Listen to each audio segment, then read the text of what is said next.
স্বাগত আরও একবার সিলেট স্টুডিও থেকে চ্যানেল এস সিলেট নিউজে।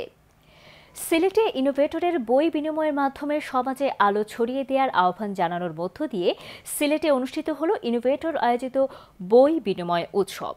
সিলেট কেন্দ্রীয় শহীদ মিনার প্রাঙ্গণে বই পড়ুয়াদের সংগঠন ইনোভেটরের উদ্যোগে ব্যতিক্রমী এই আয়োজনে মুখর হয়ে উঠেছিল নানা বয়সী বই প্রেমীদের আনাগোনায়। জাতীয় সঙ্গীতের মধ্য দিয়ে এই বই বিনিময় উৎসবের সূচনা হয়। ইনোভেটরের নির্বাহী সঞ্চালক প্রণব কান্তি দেবের সভাপতিত্বে অনুষ্ঠানে সম্মানিত অতিথি ছিলেন শিক্ষাবিদ, সিলেট ইন্টারন্যাশনাল ইউনিভার্সিটির মানবিক অনুষদের ডিন অধ্যাপক ডক্টর আবুল ফতে ফাত্তাহ এবং বাংলা একাডেমি পুরস্কারপ্রাপ্ত লেখক ও গবেষক সুমন কুমার দাস। ইনোভেটরের সমন্বয়ক আশরাফুল ইসলাম অনির সঞ্চালনায় অনুষ্ঠানে শুভেচ্ছা জ্ঞাপন করেন তথ্যচিত্র নির্মাতা ও সাংস্কৃতিক ব্যক্তিত্ব নিরঞ্জন দে জাদু, নাট্য সংগঠক শামসুল বাসিত শেরো এবং অধ্যাপক হিমাংশু রঞ্জন দাস। অনুষ্ঠানে বক্তারা বলেন, পৃথিবীর সবচেয়ে ক্ষমতাবান জিনিস হচ্ছে বই। বই বিনিময়ের মাধ্যমে আসলে জ্ঞানের বিনিময় হয়, সমাজে আলো ছড়িয়ে যায় বইয়ের মাধ্যমে। অনুষ্ঠানে 2 শতাধিক বই প্রেমী সহস্রাধিক বই বিনিময় করেন। সিলেটের একমাত্র স্কুল হিসেবে রাইজ স্কুল ব্রিটিশ কাউন্সিল নির্ধারিত ক্যামব্রিজ এক্সাম ভেন্যু হিসেবে স্বীকৃতি লাভ করেছে। এই উপলক্ষে স্কুল কর্তৃপক্ষের উদ্যোগে এসটি মিট দ্য প্রেসের আয়োজন করা হয়। মিট দ্য প্রেস এর শুরুতেই বক্তব্য রাখেন স্কুলের প্রিন্সিপাল ফারজানা করিম। স্কুলের টিচার রুহেনা সুলতানার সঞ্চালনায় অনুষ্ঠানে লিখিত বক্তব্য পাঠ করেন royal Institute of Smart Education এর পরিচালক ফাহিম আহমদ চৌধুরী। অনুষ্ঠানে রাইজ স্কুলের সামগ্রিক কার্যক্রমের ভূয়সী প্রশংসা করে বক্তব্য রাখেন ক্যামব্রিজ এডুকেশন বাংলাদেশের কান্ট্রি ম্যানেজার মোহাম্মদ শাহিন রেজা। তিনি বলেন, স্কুল হিসেবে সকল সক্ষমতা অর্জন করার কারণেই রাইজ স্কুলকে সিলেট বিভাগের মধ্যে এই স্বীকৃতি দেওয়া হয়েছে। অনুষ্ঠানে কৃতজ্ঞতা জানিয়ে বক্তব্য রাখেন Royal Institute of Smart Education এর চেয়ারম্যান ফয়সল আহমদ চৌধুরী।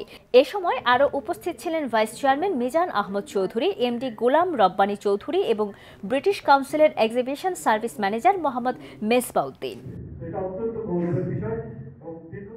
প্রধানমন্ত্রী ও সরকারের বিভিন্ন মন্ত্রীদের বিরুদ্ধে সামাজিক যোগাযোগ মাধ্যমে অপপ্রচারের প্রতিবাদে বাংলাদেশ মুক্তিযুদ্ধ মঞ্চ সিলেট জেলা শাখার উদ্যোগে মানববন্ধন ও প্রতিবাদ সমাবেশ অনুষ্ঠিত হয়েছে। সিলেট নগরের কেন্দ্রীয় শহীদ মিনার প্রাঙ্গণে বিদেশের মাটিতে বসে প্রধানমন্ত্রী এবং আওয়ামী লীগ সরকারের মন্ত্রী ও এমপিদের বিরুদ্ধে ফেসবুক, টুইটার ও ইনস্টাগ্রামের মাধ্যমে নিরাপদ বাংলাদেশ চাই সংগঠনের ব্যানারে বিভিন্ন অপপ্রচার করার প্রতিবাদে এই মানববন্ধনের আয়োজন করা হয়। মানববন্ধনে বক্তারা বলেন, অপপ্রচারকারীরা ফেসবুক, টুইটার ও ইনস্টাগ্রাম সহ সামাজিক মাধ্যমে সরকারের বিরুদ্ধে বিভিন্ন ধরনের মিথ্যা অপপ্রচার চালাচ্ছে। তারা সরকারের উন্নয়ন দেখে এই মিথ্যাচার চালিয়ে যাচ্ছে। জামাত বিএনপির দোসর হয়ে তারা বিদেশের মাটিতে দেশের ভাবমূর্তি নষ্ট করছে। বক্তারা আরও বলেন, সরকারের উন্নয়ন কর্মকাণ্ড দেখে দেশ বিরোধী একটি চক্র ষড়যন্ত্র করছে। দেশের ভাবমূর্তি ক্ষুণ্ণ করতে তৎপর দেশি বিদেশি চক্রের ব্যাপারে সরকারকে সতর্ক থাকতে হবে। যারা বিদেশে বসে সামাজিক যোগাযোগ মাধ্যমে মিথ্যা ও বানোয়াট তথ্য দিয়ে বিভিন্ন সময় অপপ্রচার চালায় তাদের ইন্টারপোলের মাধ্যমে গ্রেফতার করে দেশে নিয়ে আসতে হবে এবং নিরাপদ বাংলাদেশ চাই সংগঠনটিকে নিষিদ্ধ করার দাবি জানানো হয়। বাংলাদেশ মুক্তিযুদ্ধ মঞ্চ সিলেট জেলা সহসভাপতি মাসুম আহমদ এর সভাপতিত্বে ও সাধারণ সম্পাদক ইমন ইবনে সামাজের পরিচালনায় মানববন্ধনে বক্তব্য রাখেন নর্থ ইস্ট বিশ্ববিদ্যালয় ছাত্রলীগের সভাপতি দীপরাজ দাস দীপায়ন, সাধারণ সম্পাদক কাজী ইমন, বাংলাদেশ মুক্তিযুদ্ধ মঞ্চের সাংগঠনিক সম্পাদক আফজল আহমেদ শুভ, নর্থ ইস্ট বিশ্ববিদ্যালয় ছাত্রলীগ নেতা হৃদয় আহমেদ। ইউএসএ বাংলা আন্তর্জাতিক সাহিত্য ফোরাম এর সাহিত্য সম্মেলন অনুষ্ঠিত হয়েছে। সম্মেলনের খোলা দুয়ার, আনুক প্রাণে সৃজন জোয়ার এই প্রতিবাদে নগরের ঐতিহ্যবাহী কেন্দ্রীয় মুসলিম সাহিত্য সংসদে সম্মেলন অনুষ্ঠিত হয়। এতে প্রধান অতিথি হিসেবে উপস্থিত ছিলেন সিলেট সিটি কর্পোরেশনের মেয়র আনোয়ারুজ্জামান চৌধুরী। ইউএসএ বাংলা আন্তর্জাতিক সাহিত্য ফোরাম সিলেটের সভাপতি আবু সালেহ আহমেদের সভাপতিত্বে সভায় প্রধান আলোচকের বক্তব্য রাখেন ডক্টর শরদিন্দু ভট্টাচার্য এবং মুখ্য আলোচকের বক্তব্য রাখেন কবি ও লেখক প্রাকৃতজ শামীম রুমি টিটন। এ সময় বিশেষ অতিথির বক্তব্য রাখেন মদনমোহন কলেজের সাবেক অধ্যক্ষ প্রফেসর আতাউর রহমান পীর, বিশিষ্ট সঙ্গীত শিল্পী ডাক্তার জহিরুল ইসলাম অচিনপুরী, বীর মুক্তিযোদ্ধা কবি আখম সিরাজুল ইসলাম, ডক্টর মোহাম্মদ আবু তাহের। অনুষ্ঠানে বক্তারা বলেন, বলেন, দীর্ঘদিন ধরে দেশ ও দেশের বাইরে সাহিত্য চর্চার জন্য কাজ করে যাচ্ছে ইউএসএ বাংলা আন্তর্জাতিক সাহিত্য ফোরাম। বাংলা সাহিত্যকে বাণিজ্যমুক্ত করার জন্য তাদের এই অবদান অত্যন্ত গুরুত্বপূর্ণ। দেশে বিদেশে বাংলা সাহিত্য সংস্কৃতিকে পৌঁছে দিতে আগামীতেও কাজ করার প্রতিশ্রুতি সংগঠনের নেতৃবৃন্দদের। এবারে একটি সুখ সংবাদ। সুনামগঞ্জের জগন্নাথপুর প্রেস ক্লাবের সভাপতি ও দৈনিক মানবজমিন এর উপজেলা প্রতিনিধি শঙ্কর রায় আর নেই। হৃদরোগে আক্রান্ত হয়ে তিনি মৃত্যুবরণ করেন। মৃত্যুকালে তিনি স্ত্রী, 2 ছেলে সহ অসংখ্য আত্মীয় স্বজন রেখে গেছেন।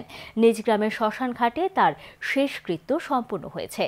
জ্যেষ্ঠ সাংবাদিক শঙ্কর রায় 1982 সালের দিকে সিলেট থেকে প্রকাশিত সাপ্তাহিক দেশ বার্তা পত্রিকায় জগন্নাথপুর প্রতিনিধি হিসেবে প্রথম সংবাদকর্মী হয়ে কাজ শুরু করেন।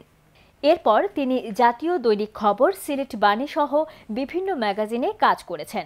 ঢাকা থেকে প্রকাশিত জনপ্রিয় দৈনিক মানবজমিনের প্রতিষ্ঠাকাল থেকে জগন্নাথপুর প্রতিনিধি হিসেবে কর্মরত ছিলেন। এছাড়াও তিনি সিলেটের দৈনিক উত্তর পূর্ব পত্রিকায় জগন্নাথপুর উপজেলা প্রতিনিধি হিসেবে দায়িত্ব পালন করেছিলেন।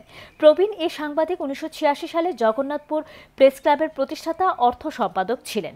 পরবর্তীতে তিনি 1990 সাল থেকে জগন্নাথপুর প্রেস ক্লাবের সভাপতির দায়িত্ব পালন করে আসছিলেন। তিনি ছাত্রজীবনে ছাত্র ইউনিয়নের সক্রিয় কর্মী ছিলেন। তার মৃত্যুর খবর শুনে সকাল থেকে তার বাড়িতে উপজেলা প্রশাসনের কর্মকর্তা, জনপ্রতিনিধি, রাজনৈতিক দলের নেতৃবৃন্দ, সাংবাদিক নেতৃবৃন্দ সহ বিভিন্ন শ্রেণী পেশার মানুষ শেষ দেখতে তার বাড়িতে ছুটে যান। জ্যেষ্ঠ এ সাংবাদিকের মৃত্যুতে শোক প্রকাশ করেন সুনামগঞ্জ 3 আসনের সংসদ সদস্য ও সাবেক পরিকল্পনা মন্ত্রী এম এ মান্নান সহ বিভিন্ন শ্রেণী পেশার মানুষ। চ্যানেলে সিলেট নিউজ আজ এ পর্যন্ত। সিলেট বিভাগের প্রত্যন্ত অঞ্চলের খবর জানতে চোখ রাখুন চ্যানেল এস এর পর্দায়। এতক্ষণ আমাদের সঙ্গে থাকার জন্য ধন্যবাদ। আল্লাহ হাফিজ।